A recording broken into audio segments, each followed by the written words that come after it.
Now, all of the things that we just saw about the selection tool apply to the vector-based layers. I'm going to show you here with these two handsome gentlemen on screen what the difference is in using the selection tool on a bitmap layer. So right here I have two different layers, a bitmap layer and a vector layer, and I can see these because I've popped out the little layer tabs there.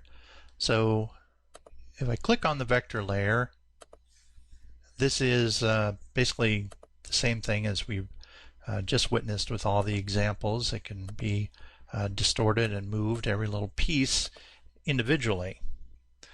Now if we go over to the bitmap layer and we try to use the selection tool, you'll see that the entire layer moves all together.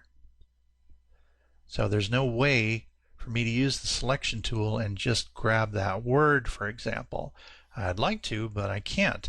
Now there is a way to do that, and that's going to be when we're using the cutting tool.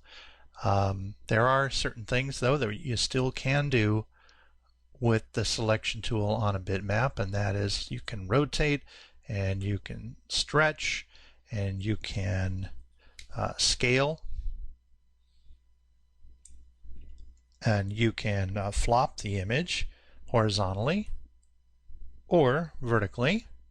So those type of selections are still available in the bitmap workspace or in the bitmap layer. Because of the nature of the lines that are made up of individual pixels rather than vectors, here you can see the difference. These pixels, when we zoom right up to them, since they're individual pixels, they can't be recolored with just one simple stroke in the same way that the vector layer was. So this just highlights another difference between the two layers, and they do have, each one has its own distinctive advantages.